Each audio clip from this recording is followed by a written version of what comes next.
They say the market is like a relationship, lots of ups and downs, and you're always the last to know when it's crashing. I'm Spencer, Yule Spencer, with a comics view of Wall Street. I want to tell you about somebody I've been thinking about a lot lately. Imagine someone, let's call him a regular guy, working a regular job, living a regular life, who decided to try something. He wanted to know what would happen if he actually tried to live for one full day on what things cost back in 1999. Same tasks, same errands, same grocery list, just 1999 prices as the budget. And what he found wasn't just funny. It wasn't just shocking. It was one of the clearest pictures I've ever seen of why financial education isn't optional anymore. Why knowing your money, really knowing it, is survival, not just strategy. I'm Yule Spencer, a.k.a. Spencer. And today, we're gonna walk through this experiment together because what it reveals connects directly to everything we talk about on this channel. I will scare you wealthy if I have to. Let's get into it. First stop is the gas station. Our guy starts his day the way most of us start ours. He needs gas. Back in 1999, the average price for a gallon of regular gas in the United States was about $1.22. His car has a standard 14-gallon tank. A full tank in 1999 would have cost him about $17. So he goes to the pump with $17.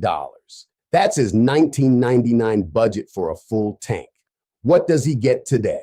About 4.5 gallons, not even half a tank. The national average for gas today is hovering around $3.65 a gallon.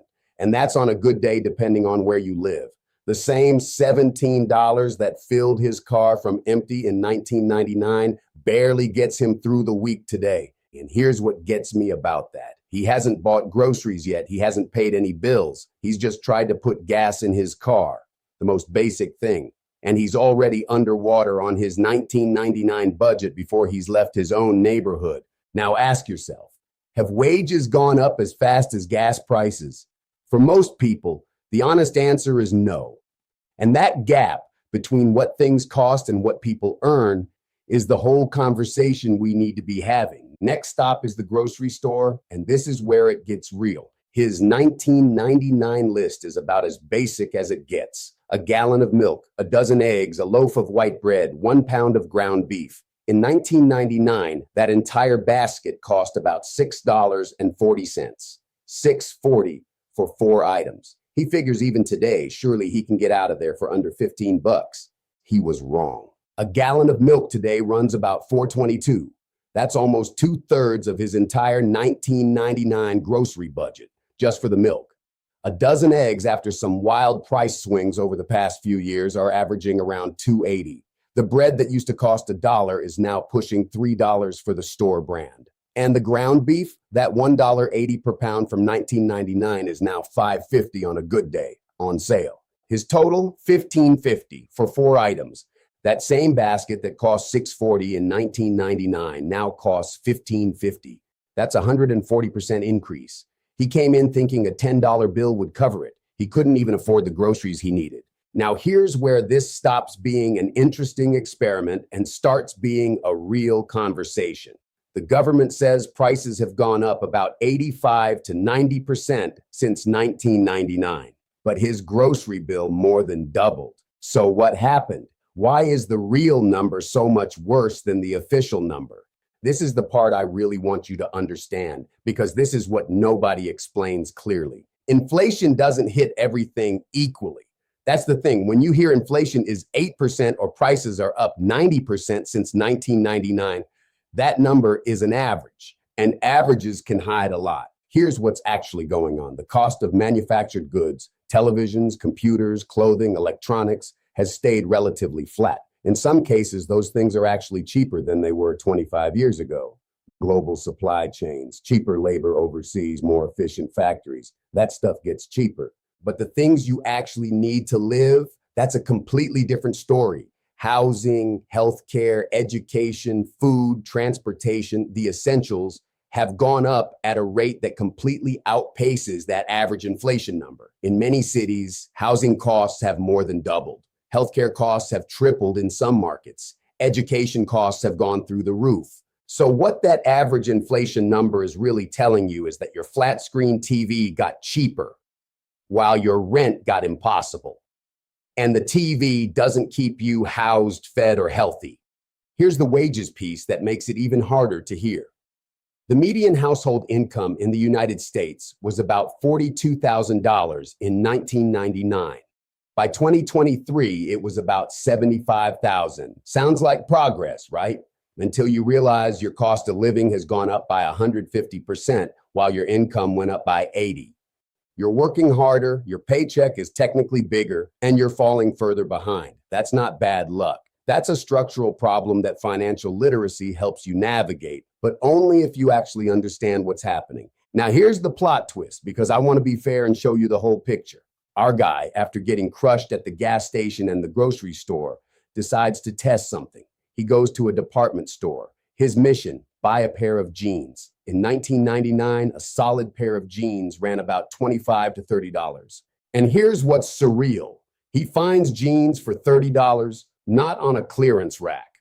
Regular price in a regular store.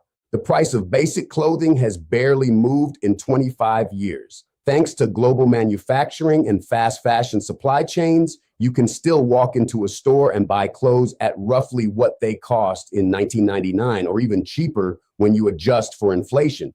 And that tells you something really important about the world we're living in. You can afford a new outfit easier than ever. You can afford a new television. You can afford consumer goods, but the foundations of a stable life, a place to live, food on the table, gas in the car, healthcare, education, those are the things quietly becoming luxuries. The things that look like they're getting cheaper are the distractions. The things that are getting more expensive are the things that actually determine whether you're building a life or just surviving. That's the game. And understanding the game is the first step to playing it better. If you thought the gas and grocery numbers were rough, I saved the worst for last. Housing.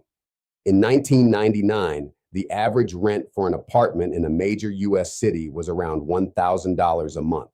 Today, that same apartment in those same cities is running $2,500, $3,000, and in places like New York or San Francisco, pushing $3,500 or more. Offering a landlord $1,000 for rent today wouldn't be a negotiation.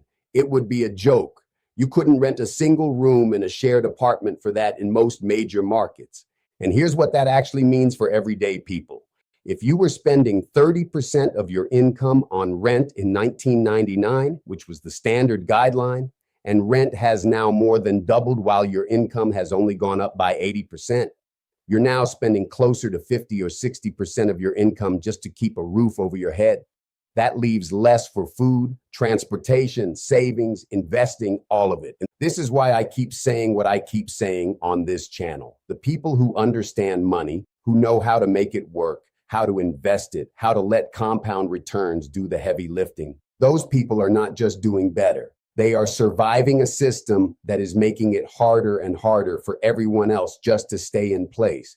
Financial literacy is not a luxury. It is a survival skill right now, today, in this economy. So here's the takeaway from our guy's experiment. His 1999 budget for gas and basic groceries would have been about $25.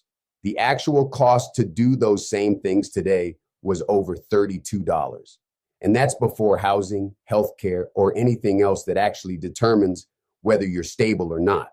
The world has changed. The question is whether you have the tools to navigate that change or whether you're just feeling it without understanding it. That's why Wall Street Smarts exists. That's why this channel exists. That's why we do this every week, because the information that helps you play this game better is out there, and everybody deserves access to it. If this opened your eyes even a little bit, hit like. It helps YouTube put this in front of more people who need to see it. Subscribe right here on the channel and drop a comment. What's a price from back in the day that absolutely blows your mind today? I want to know. Comment paid below if this hit different. Quick reminder, this is for education and entertainment. There's high risk in trading, and I'm not a licensed financial advisor. Always do your own research before you put your money anywhere. I'm Yul Spencer, also known as Spencer. Go get your 1,000. I'll see you in the next one.